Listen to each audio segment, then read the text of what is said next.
bidding the wrong way and also using the wrong settings will destroy your Amazon advertising account. Today, I'm going to walk you through how you can avoid all these mistakes and start winning on every single keyword. You got to stick with me because we're going to go through the exact methods I've used to scale over 130 brands on Amazon, including my own 8-figure CPG brand. The first most important thing that you're going to have to do is you've got to get the foundation correct here, okay? So what I like to do is I like to go through Data Dive. You can go through Jungle Scout, you can go through Helium 10. Find the exact products of what you're actually looking for, okay? So in here, this is looking for an electrolyte beverage. I'm looking for cans specifically. I want it to be exactly what that is. We're gonna run this reverse ASIN on our own product to first see what we're already ranking on. What are the keywords that are already there? That is if you've already got a product on Amazon. Okay, so once you get to this stage, you're on Data Dive, you've got all this stuff moving, you're gonna look through all these keywords. Get rid of the terms that are not relevant, right? We also wanna get rid of branded terms in the early days. When we're going after this, we wanna hit the bullseye first, not the expanded parts. All right, the next thing that we're gonna do is we're gonna split this list into 4 different buckets. So we've got branded terms, competitor terms, ranking campaigns, and profit campaigns. These are all super important. When you look at branded, this is gonna be your defensive, okay? These are cheap clips. You don't want to overpay for traffic that you already own. This right here, the way that I look at this from a bid formula perspective, lowest bid that still holds the top of search, okay? What you want to find is this point of equilibrium. You don't want to be paying $3.50 a click when you pay $1.75 and get the exact same amount of impressions. Next one that you're looking at is the competitor one. This is conquesting. This is the worst efficiency. The only reason why I would go after competitor terms specifically, not product targets. This is a little bit different. When you look at competitor terms, we want to go after people that are not on Amazon, that are advertising heavily on Meta, TikTok, anything like that, or competitors on Amazon that are not advertising. It's so funny because I find this all the time. There's so many competitors out there that go out there and they go, I don't like Amazon, whatever it may be. Cool, go eat their lunch while they don't like it. The bid is gonna be the acceptable cost per new customer times the conversion rate. Whatever it is, we're gonna kind of figure that math out. The next one we're looking at is ranking. This one we are buying the position. Go look at all the big brands, look at Bloom, look at Physician's Choice, look at all these guys, micro ingredients. They are paying for that position one way or the other, whether they're doing it in cheap cost, in terms of their product price, or if they're doing it in terms of higher cost per clicks, top of search placements, anything like that. This one is going to be very, very heavy on this. The next one that we're looking at is profitable campaigns.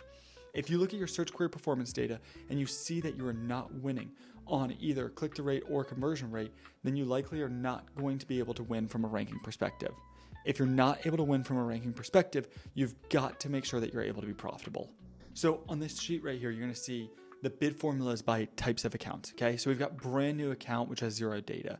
We need to make sure that we nail this keyword selection first. You've got to get the exact keywords of exactly what your product is. We're trying to hit the bullseye first and then gradually go outside of that, okay? Start at or near the suggested bid range and then let the data start to come in before you start getting clever with all these different bid ranges. The next one that we're going through, you have budget and now you want the category. So we're gonna bid above this highest suggested. These are keywords that you're like, I've gotta win on this. I wanna go super hard.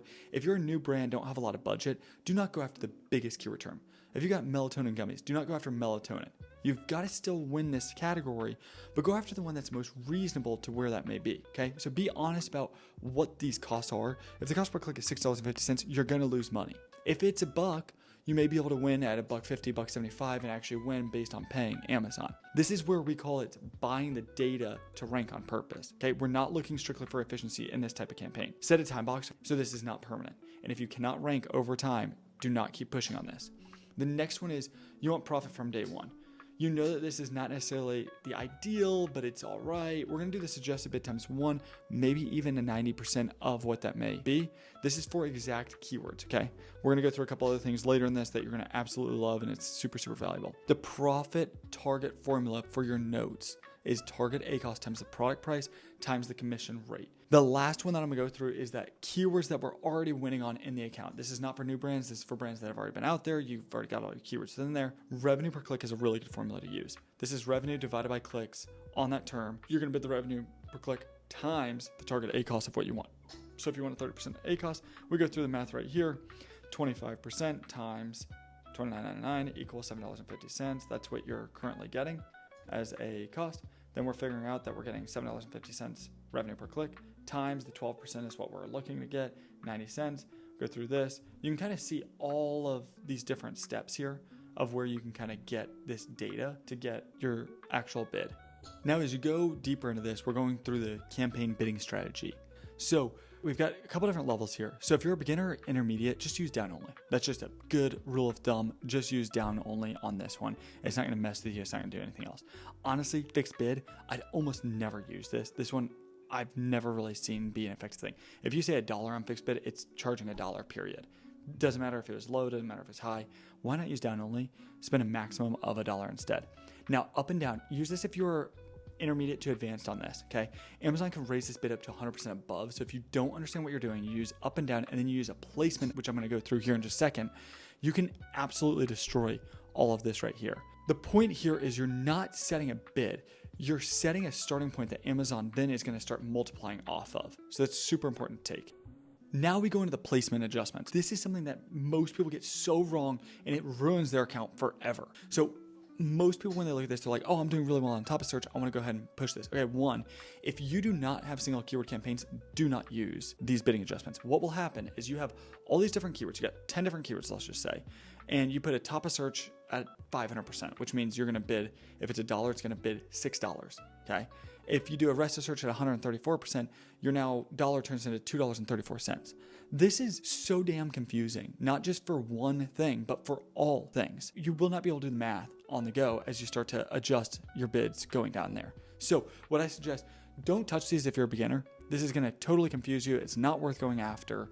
You can also see if you want to increase bids on Amazon Business. Most products are not for Amazon Business. Now you sell keyboards, you sell mouse, you sell stuff that like businesses are buying all the time. It could even be toilet paper or anything like that. That you may want to. Most products, your gummy vitamins, are not made for all of these businesses to buy. You're probably not going to do super well on that. Keep that one off. The next one that you're going to look through is these audiences. So you can go into Amazon Marketing Cloud. Again, this is a little bit deeper. I'll do another video on this at some point, going deep into this. Don't increase it for right now. Beginners, intermediate, don't do that. Once you get to the advanced level, then you can start digging into that. So where everyone gets wrong is a lot of people sit here and they think, oh, I'm going to just bid $2. That's not what you're going to pay. Your bid is sometimes your ceiling, sometimes it's you're willing to pay 100% more, sometimes it's just the starting point and you're gonna do a 900% multiplier and make it go up 10x. So you've got to understand all of these different factors. The bid is the maximum that you're willing to pay before any strategy multipliers, placement multipliers, any of that stuff. So be very, very careful there. Now, how does Amazon actually decide your cost per click? There's a number of factors here: click-through rate, conversion rate, all these other things. At the end of the day, you have to understand that Amazon wants to make money. So we're going to go through, you got two products. One converts at 15%, one at 10%. Same price, all that stuff. Guess who's getting the cheaper click? The one that converts higher. Amazon's gonna hand this 15% converter a cheaper click and a better placement, even when the 10% converter is bidding a bit more. This is all a mathematical formula on the back end. Amazon's trying to make more revenue and more profit on all factors, so they're gonna figure all of that within it. So don't think that just because you're paying $3 that the person next to you is paying exactly $3. Now this is where it gets even more advanced, and it's super, super helpful for you. What you've got to do is you've got to understand that every keyword, every campaign needs a tag tied to it. Is this a ranking? Is this profitability? Is this your branded keyword? Is this a competitor keyword? What is this that you're going after? And you got to diagnose these. So you're going to create filters within your account and figure out what are the high ACoS terms that you're going to start reducing the bids. What are the low ACoS that you believe you can get more off of if you raise the bid? What are the high clicks, zero sales? What are the ones that we want to rank after that we don't care about being profitable day one? Those are the things that you're going to have to go through. And then when should you adjust these bids? This is super important. Should you adjust them every day? Should you adjust them once a week? What's going to be really interesting here is it depends on every scenario. What I will say generically is you're a big brand, you've got massive search volume, all that stuff, you're going to be in it a whole lot more often, probably every day, maybe a couple times a day. If you've got a keyword with 300 search volume a month, that means you're getting 10 searches a month on this. You're probably not editing that every single day. So be really, really careful. For those that are beginners, that are just getting out there, I would go through and do it once or twice a week. Just good practice there. For those that are major brands, that are continuing to grow, that are going after these major keywords, that are seeing adjustments all the time, we need to be going in more like a daily basis. For the generic public, Mondays and Thursdays, 2 times a week, halfway through the week.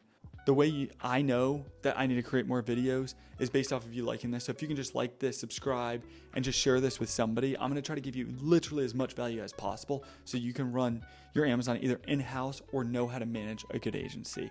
See you on the other side.